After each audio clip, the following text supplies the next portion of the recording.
And then parallel to the rehearsal, you go to the workshops, to the tailor. And then this part also I like very much. They show you how they are advancing, they ask questions, you discuss how to resolve some technical elements, you choose the materials, all of this. Then there are the fittings, which I like very, very much. So you invite the actor to the workshop, and then you try on all the things that either you found for them or you let make. And then they get adapted that are perfect for the body of the actor. Well, actually, I don't know which part I don't like. I like them all. You like them all?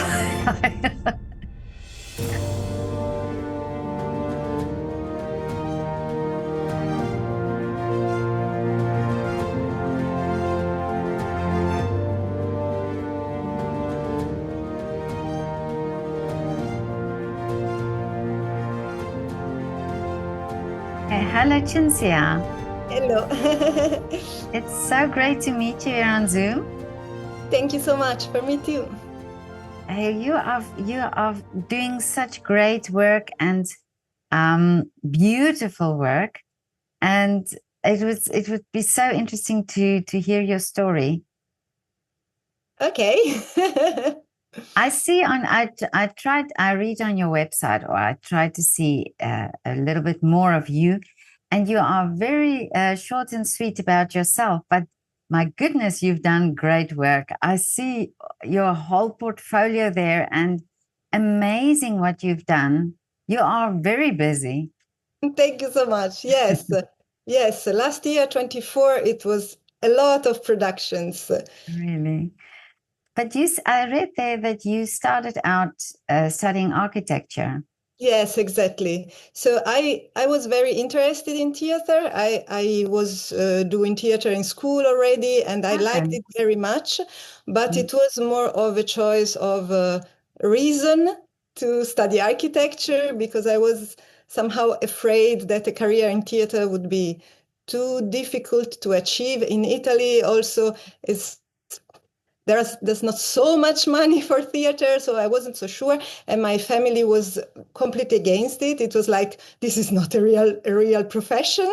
Okay. So the let's say the middle way was to study architecture, and I was like, what actually at the end was what happened. I was like, well, I can still go in scenography later, and architecture will be a good foundation anyway. So I'm sure I took the longest way possible, but I also enjoyed it a lot. But I mean, architecture is a very how can I say I mean, it's not the easiest of studies, and I mean, a lot of work, and also it's one of those courses that you have to apply, you have to be selected to do it. So Yes. you really went through a lot of Yes. difficulty to get there.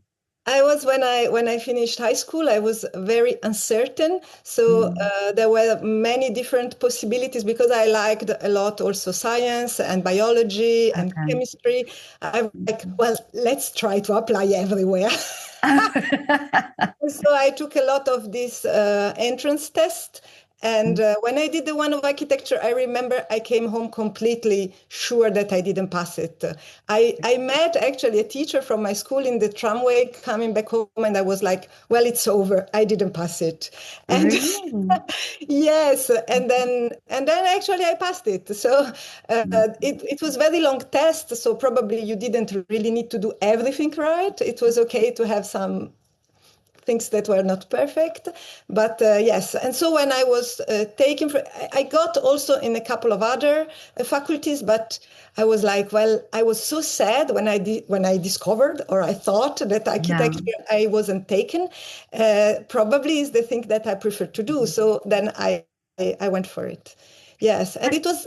I found it not so easy, because I didn't have in high school good enough math for architecture. I went to a literary gymnasium. It's called Liceo Classico. It's a very strong focus on literature, Greek, Latin, arts, and very little math.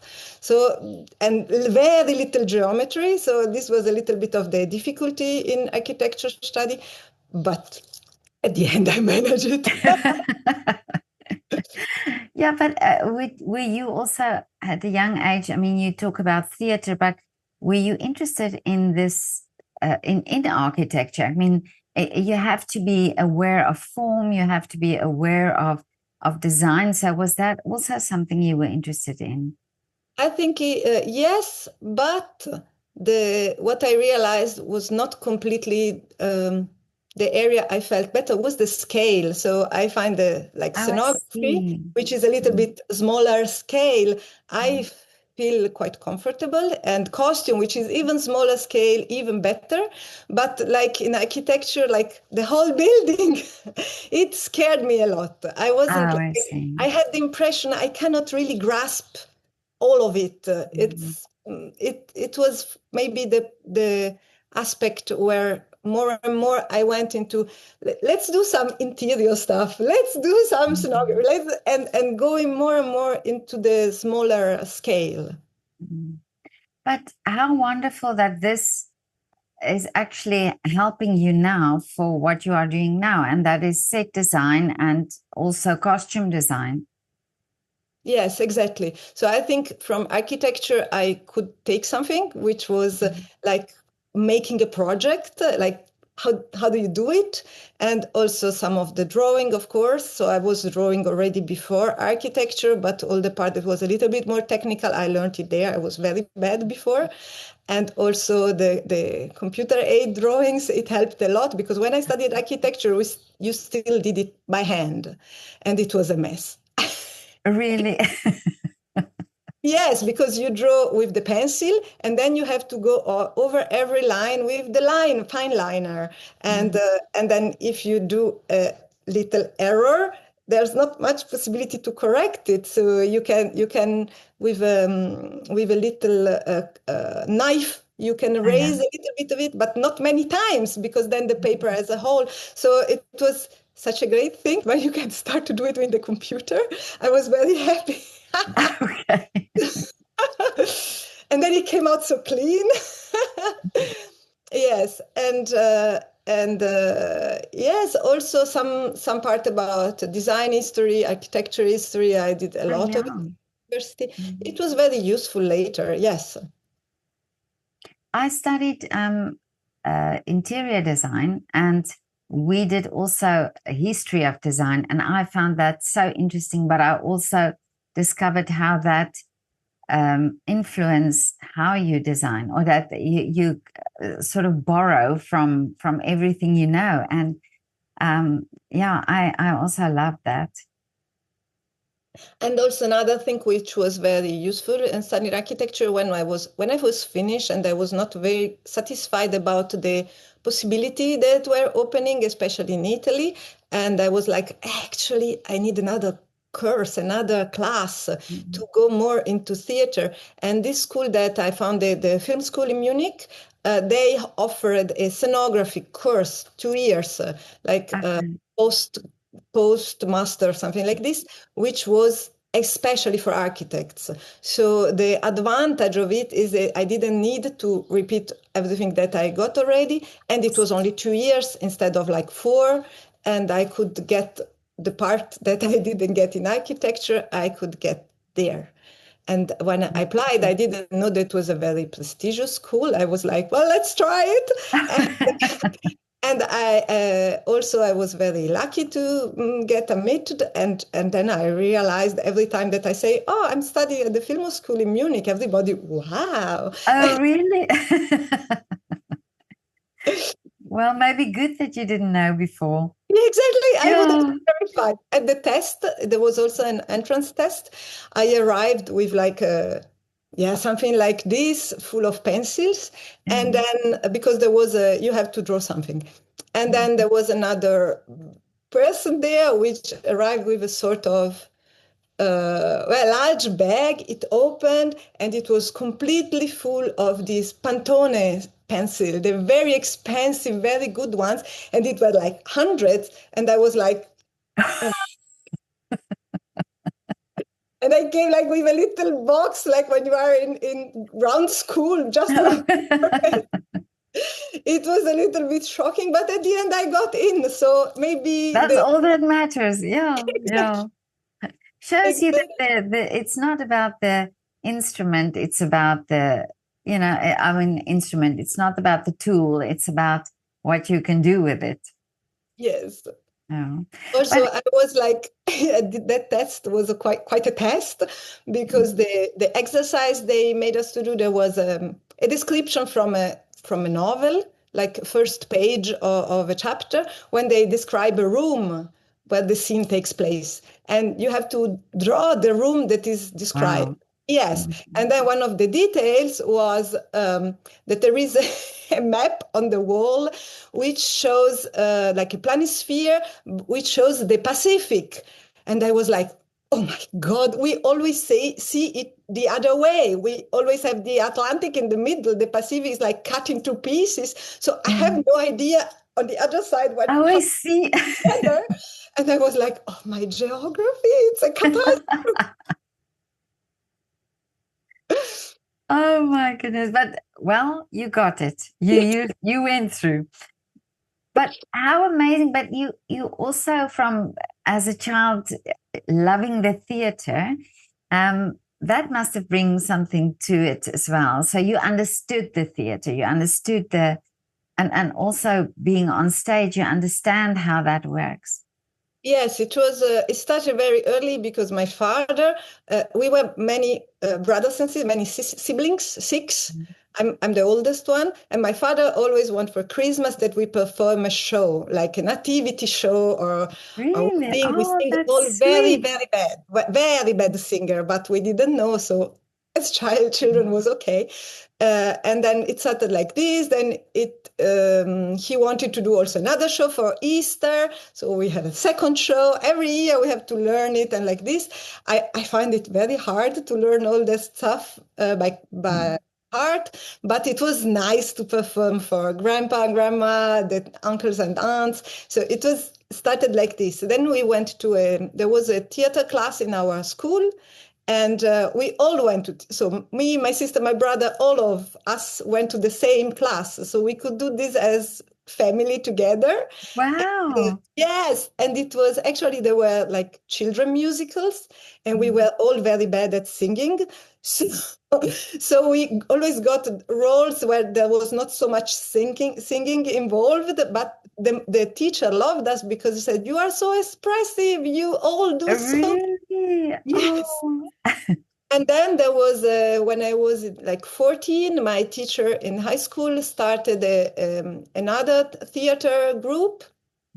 And he left he started it, and then the school was not really okay with paying him for doing this. It was in the afternoon, it was not so clear. So he said, hey, I live outside the city, it's difficult for me to stay here the afternoon for free just for doing the theater.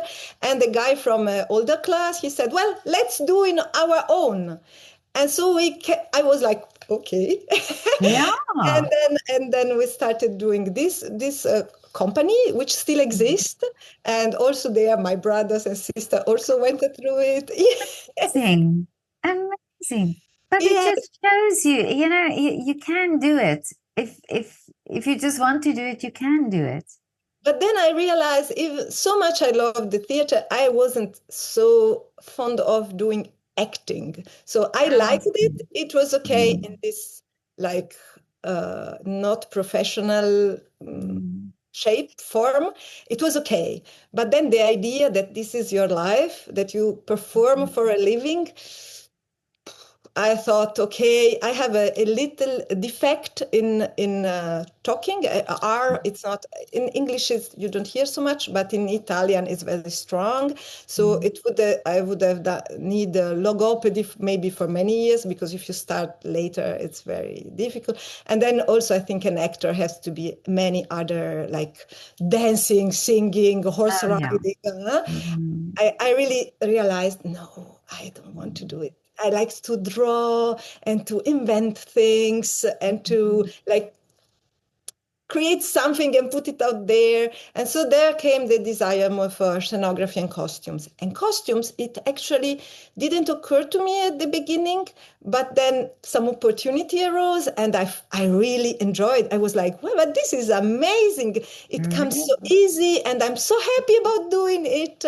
And so it became more and more the center of my profession. And actually, if you think of it, I mean, if you look at a stage production, it's always a sort of this whole, the costumes, the set design, everything comes together in a way. So I Yes. can just imagine that you could already see, how you fit that in. Mm-hmm. But for the costume design, did you then do like a clothing design course or? I took some classes, but it was very, very small, like continuing education when I Okay. was in the US, because my partner worked for 2 years in New Jersey. And so I spent a lot of time with him there, but I wasn't allowed to work there because no Ah, visa. I was yeah, just a tourist. But I yeah. took the chance to take some classes at the FIT, the Fashion Institute of Technology, and it was also very good because it's completely another perspective from American point of view instead Oh, of yeah.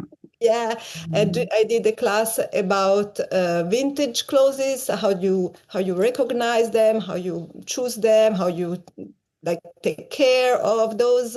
Then another about more about like building your business in costume and fashion, and another one about yes, the one this one was interesting. It's called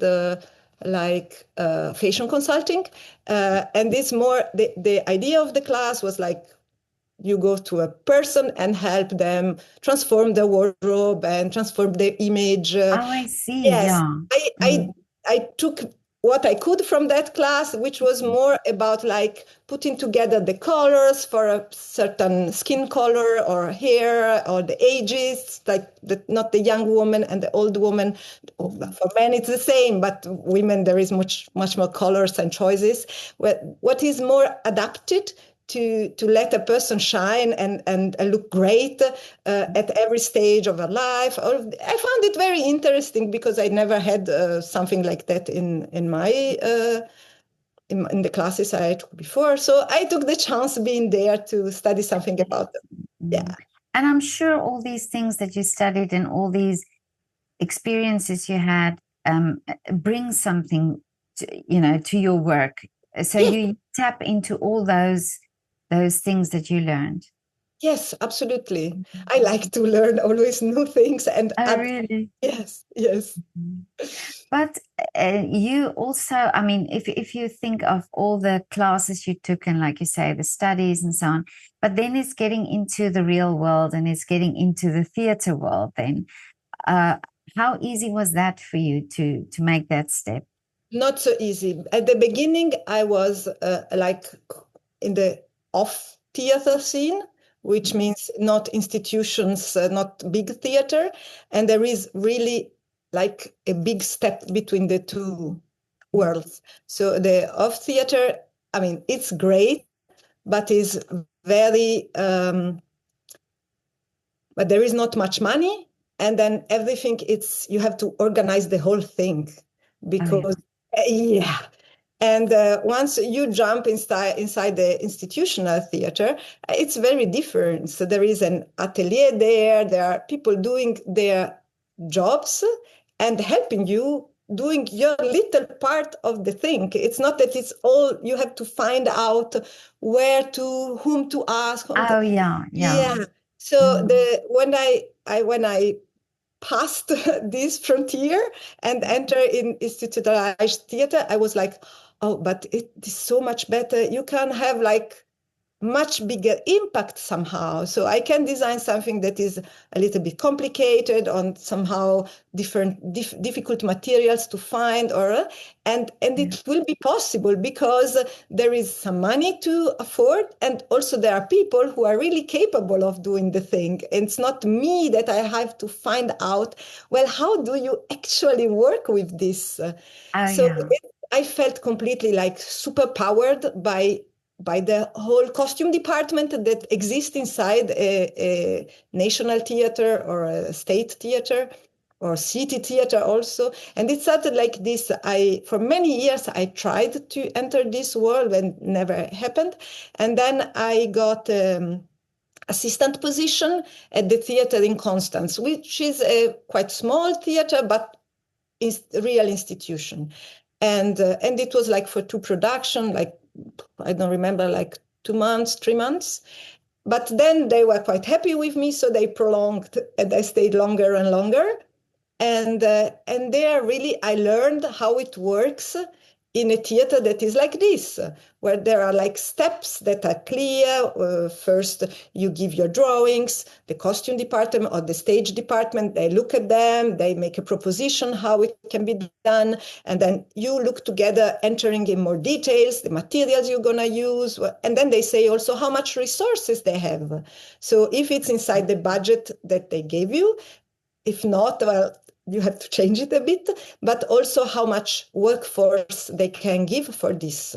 So if I come, let's say, with 10 costumes and I want that they sew all of them, they will probably say no. They say, well, you have 10, we can sew like 4, and then we can do some retouche, some little changes to like 3, and the other 3 you have to buy somewhere or find in the stock.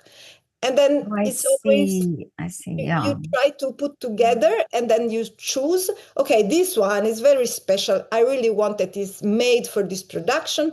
This other, I can find in the stock something, and then we add the belt or we make the hat, and then it will be perfect. And so all this process I learned there, even if it was quite small, so the production were simpler. And then the second step was I got a let's say, permanent position for 2 years at a much bigger theater, which is in Stuttgart, the National Theater there. And then there it was completely different scale because they did so many production, and there was like one assistant, one costume assistant for each production. So you were, for the whole production, you didn't have to do 2 at the same time.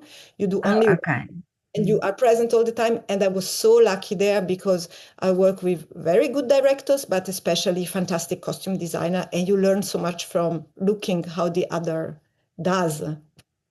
But there was the moment where I had to choose, because in Constance, I was for costume and stage. But in Stuttgart, they said you have to choose, take one. You cannot be for both. Oh, I see. And then I was like, well, I think I want to try costumes. And then that was the moment I really. And but also it's amazing that when you're talking now, you have to sort of prove yourself, or you have to show your ability, and it's not always that you can show it from just sending your examples of your work. You have exactly. So sending the CV, it's useless. It was good that I could be there, and so okay, she can do some. I was already quite old, but the assistant normally they are like 22, something like this. I was around 30 something. So it's even more difficult that they take you at an older age for this position. So I was very lucky that it happened, because it opened a lot of, yes. But you were talking about now this big step from where you do everything and you have to think about everything and you have to find all the materials to where you get there. How is that in your mind, that switch? Because I can just imagine if you have to work at it by yourself, there's always that idea of there's a limit to what you can do, and then suddenly this open, well, actually I can do anything. Is that that mind switch, is that difficult? Exactly, yes. And I live in that, like, say, contradiction, or in these two worlds still now, because I moved to Geneva, and here I have only very small production, very small, and they are more of the kind of productions, and there is very small budget, and there is really not the possibility of sew everything, or there is no art department. It was a little bit of a shock for me at the beginning to go back to that kind of work. But I really need to do both, because I first, when I want the big production, I have to go to Germany for them. So I'm away from home for 6 weeks, which is okay. I'm happy to do it, but I also want to live here, and like to construct a living here. Being away all the time, it's not really conducive to have a life here. So I try to do both.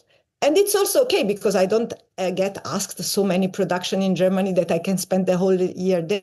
It's really some years more Germany, some years more here. It's a balance. But the productions here, I find it hard. Really? Yes. But don't you think you also almost, because you have to be so creative to find the solutions for Yes. things that you can't do, that actually makes you, your brain think differently when you do it? Completely. Yes, it's true. And sometimes also, you get ideas that would be, but on the other side, in a big theater, for example, they have a big stock of costume there. So if you have an idea, you want to try something, before you start that you go to the tailor workshop and say, oh, we absolutely need, before going there, you go in the fundus and you look if you find something that somehow in that direction, you bring to the rehearsal, the actor try something with that, and then you can check if your idea makes sense. Yeah. It's an approach that allows for a lot of iteration and like reaching the goal step by step. And it's not that my drawings and the final work are identical, not at all. I come with an idea, and then I normally try to get the pieces where I think it will be good, it will work.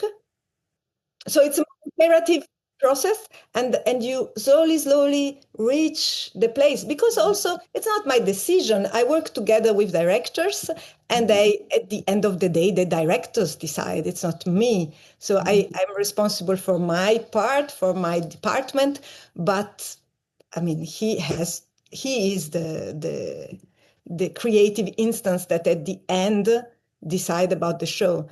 And in the work that I do here, not always there is this possibility, because we have. So I am here in Geneva in a association of costume designers, and we have a stock where we can take things for very low prices, and allows us to have this possibility to try things before we really commit, and it's great. But it's not so much so perfectly working as in a theater with their own stock that is directly near the rehearsal place. That you just go there, take something. Yeah, it's a little bit more complex to arrive to the same results.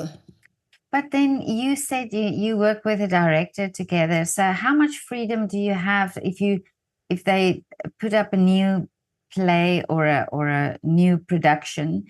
Can you give your input? Can you sort of work with the director and say, no, I think, here we should try this?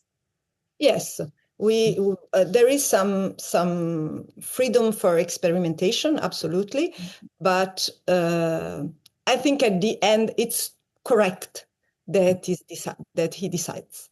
But what I think it's what saves me and saves every costume designer, there are no surprises. You bring the drawings, he sees the draw, or he sees the drawings. You try to communicate as much as possible of what's in your idea.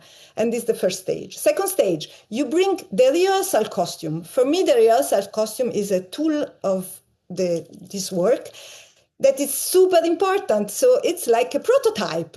The rehearsal costume you bring there, the actor get dressed in something that loosely resemble what you have in mind. So the director sees them on stage, and also for the actor is very useful to see. I mean, if they have, he must be a very important person, very elegant, and he's really rehearsing with a jacket, with a slip and everything. It's very different if he comes with a t-shirt and jogging trousers. So it helps him be in the role, and it helps the director evaluate if it is correct what I suggested and what he thought about the role. And sometimes, and fortunately, at least with good directors, it comes out quite early if it's wrong. For example, I thought it must be an elegant person, and then it comes out that it's sort of wild. And then, well, maybe he's elegant, but the shirt is out of the pants, and it's all crinkly. And then you discover during the rehearsal, who is this person?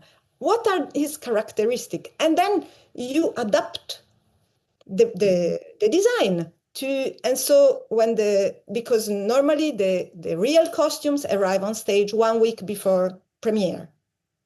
It's the first rehearsal with all the costumes. And then, well, of course, it's a surprise, but it's less of a surprise if the rehearsal costume were adapting and trying to match what you are creating or producing for the real thing.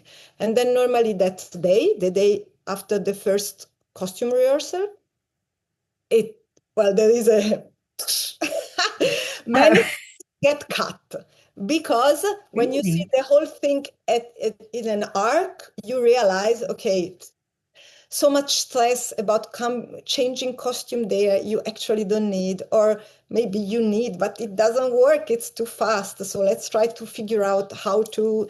And then there, the last week for my department, it's like simplifying and trying to put out the say message or what I wanted to convey with less complication, because the actors are not there as Barbie to change costume every 2 minutes. They are there to perform a person or a character.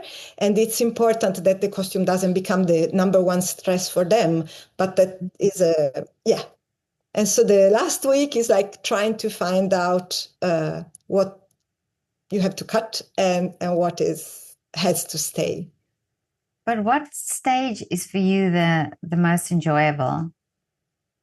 What stage of this whole process? Yes. So I like very much the first part where I draw the costumes. At the other side, it's very lonely. I am at home the whole day drawings, completely alone. And then you draw, and you are not sure if it will be good. Then there is this stressful part when you send the drawings to the director and hope it is good. And normally there come some comments for amendment. And they're usually very good. So help you to come nearer in your imagination to the imagination of the director.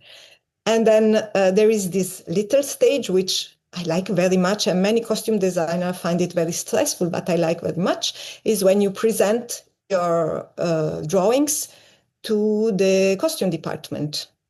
So they all come, and is a little, normally is on paper, and the last time after the pandemic sometimes is a slideshow, but you showed what you imagine, and they ask questions, and there often is also possibility to do some amendments because maybe they suggest something.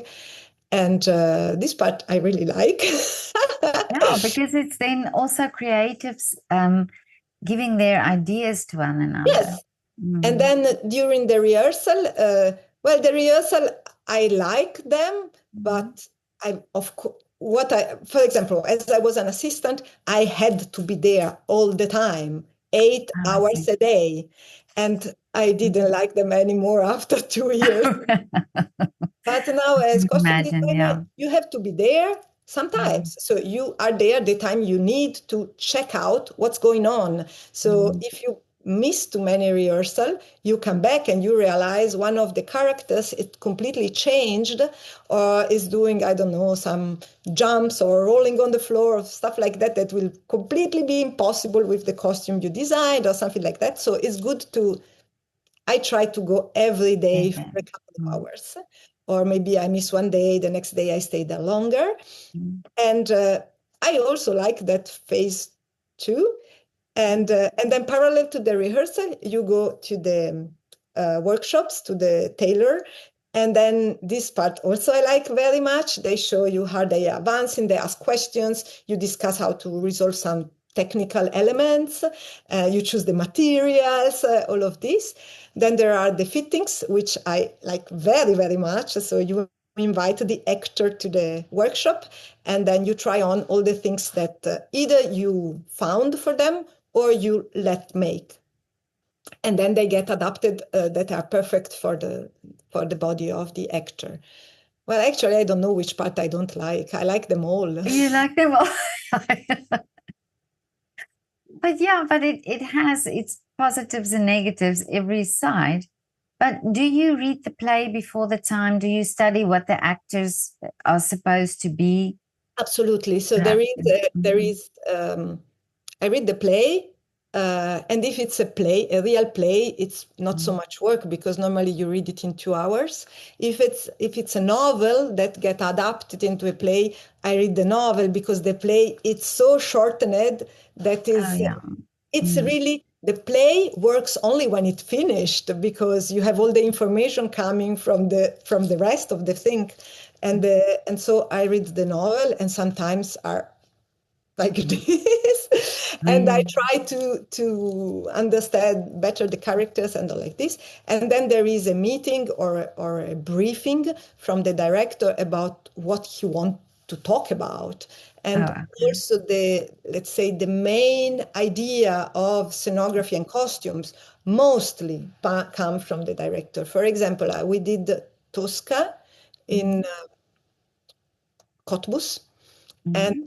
the idea which came from the director was that it should play like in after the fall of the regime in Yugoslavia and the breakup of the country in many different, not exactly inside the war, but in this moment where a system has fallen apart and it's not clear what comes next. Oh And yeah. the idea was because also Tosca's plays in a moment like this where there is the Italy doesn't exist yet, Mhm. and there are the Napoleon forces and the old regime, and there is this, and then the church, and there is this moment of uncertainty. And then the story of Tosca is based in that. But that means if you put it in 1989, the costume are of that time. So Oh it's very yes. different from the Tosca you imagine, like classical. And so the main idea came from him. And then my work was like to find a shape for the thing. So how are exactly dressed? How does it look like? And then normally I have a quite long research phase. So fortunately, many projects don't arrive like 3 weeks before beginning a rehearsal. So I have the time to look films, to read books, to buy some picture books and look inside them and find inspiration from different directions. I would say your work before you even start working, you Yes, have work to do. yes. But So it's actually, when interesting, isn't it? I mean, you probably learn so much from things that you would never otherwise would have, discovered. completely, Oh, that's amazing. completely, I buy the craziest books about topics that I never thought I would look inside them, and then I discovered the most incredible. For example, I don't know, I find it so fast. Um, I don't know where it is. I bought a book about patterns, patterns not in the sense of the cutting patterns, but like motif, decor. Yeah. in the Soviet Union.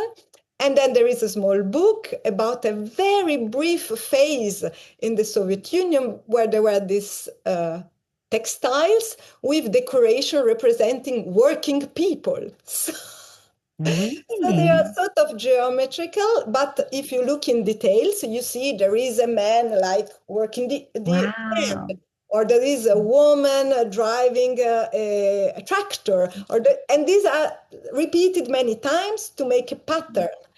And so in one show that is based on a novel which is called Metropole, I then let print a pattern from the book, and then we did the Wow. press.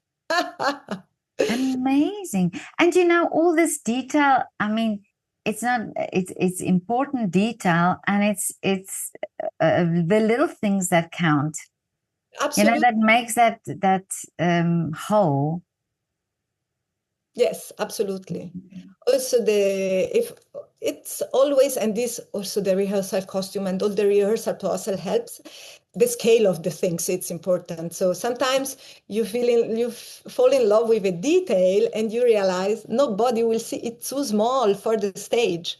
Oh, I Nobody see. will ever see it. And then it depends of the mise en scène, because sometimes maybe there is a lot of video in the production. So even a small detail could get the chance of being very big on the projection.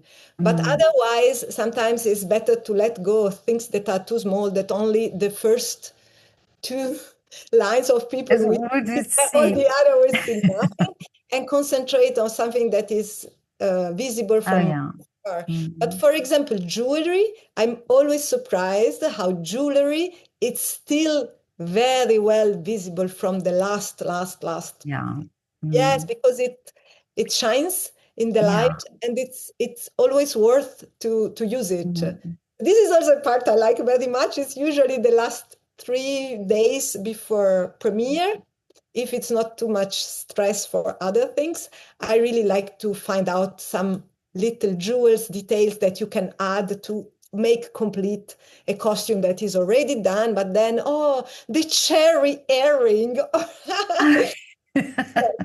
But I think it is, you know, I think that because I sometimes when I watch a ballet, the costumes fascinate me. I mean, my eyes are always drawn to the costumes, and exactly like you say, the necklace that she's wearing, and that sparkles, and it's sometimes very fine and it's sometimes very tiny, but the light seems to catch these things without you even, you know, and realizing, but it makes for me that whole And also, this thing. kind of details, if you introduce them early enough, for example, I always bring a bag of jewels, and this is normally all plastic, to the rehearsal, and sunglasses and other glasses, normally without the lens, and all this stuff I bring very early because it's material for the actors to work.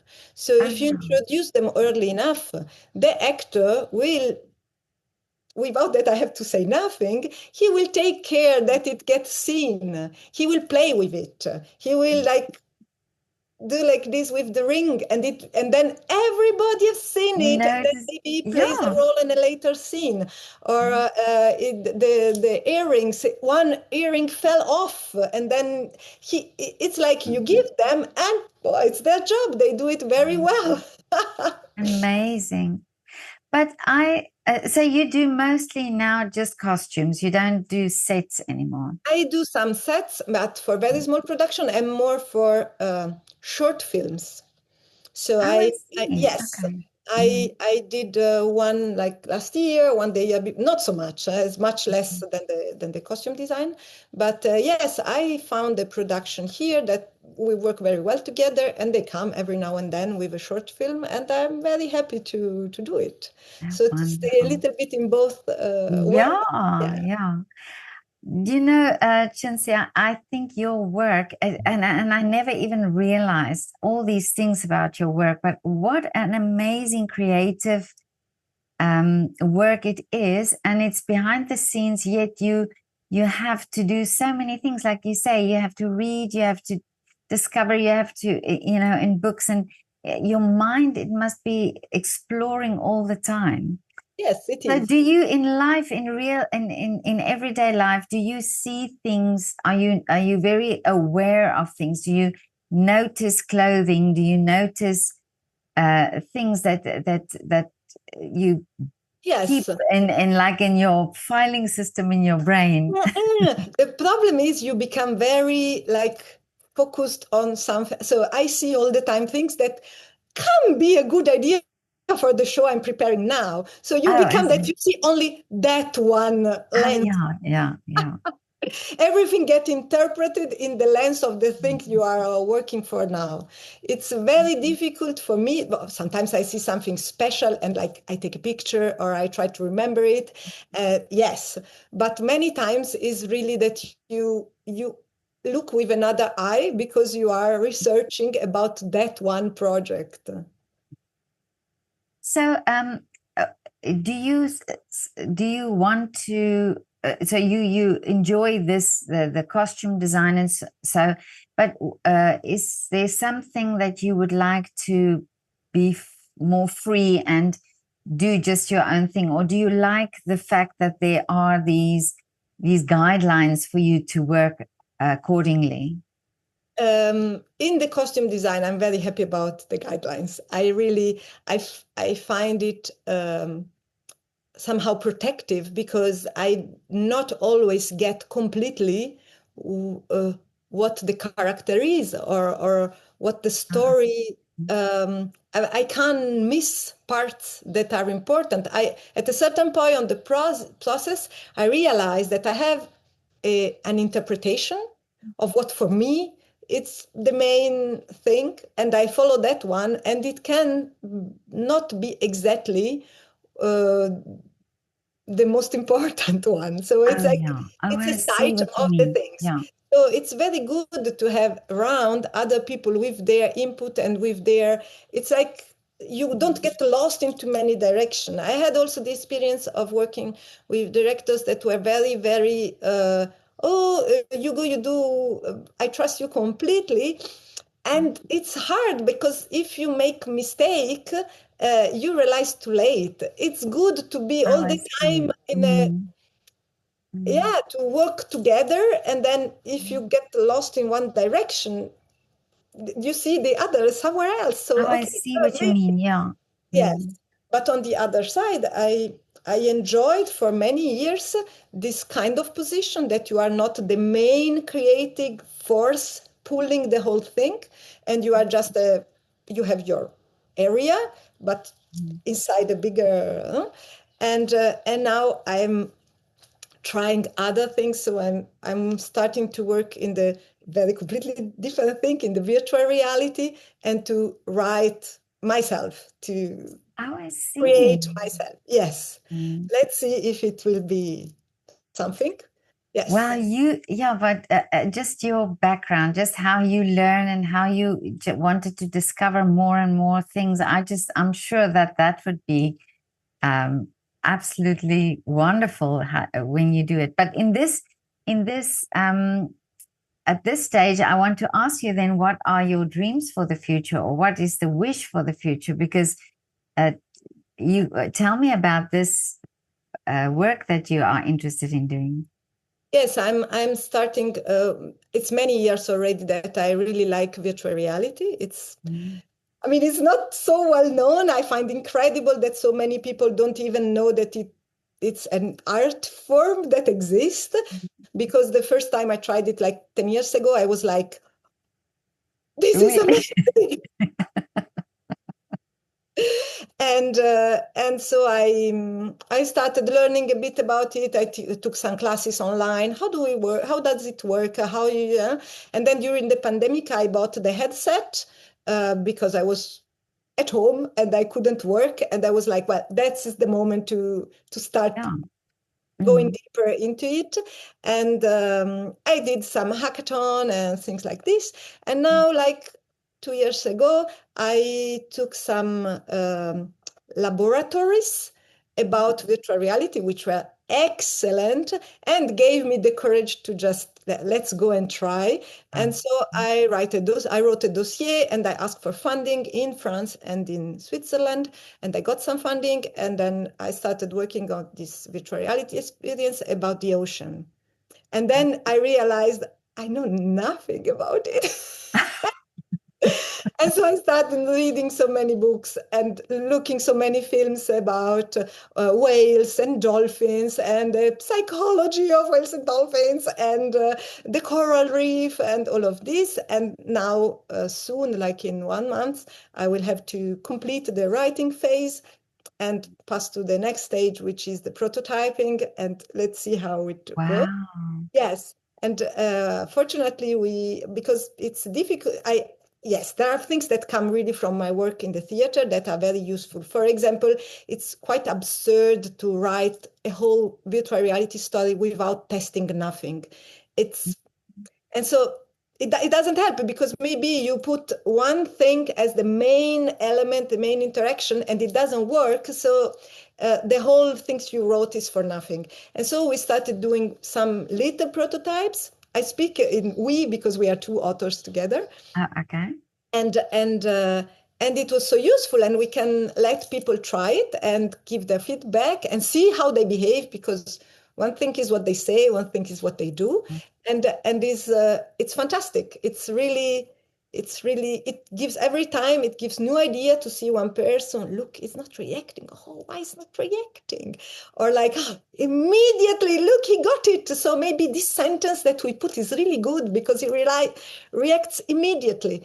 And all of this. So I hope, because it's a very long and complicated project, but I hope in a year, a couple of years, that it is finished and it can be experienced. Yeah, but how amazing. And like you say, you tap now into also your work, because the way you the method of working is sort of showing and feedback and so you're used to that way of working. Yes. Amazing. And also it's a very spatial in the space form of narrative. So having studied architecture helps also a lot there, because it's very different from a film. It's like the space tells the story more than the dialogue or narration, or really it's very important that the space is convey the meaning. And it's there I re-elaborate on things that I learned in architecture, and yes, that was useful. Amazing. But I saw also recently, for a while also, I saw also how exhibitions change, how they do it this way with virtual reality, where you can do the most amazing things, where you are in where you don't just have the artwork hanging on the walls, but that you can have this real experience through this virtual reality. And I absolutely love that. Yeah, me too. But so great. Thank you so much for sharing all your work and the behind the scenes, and I really am so intrigued with what you do, and amazing work. And also I saw your CV on your website. I just thought, what experience do you have? It's all these different theaters, all these different productions. So creative. Congratulations for that. Thank you so much.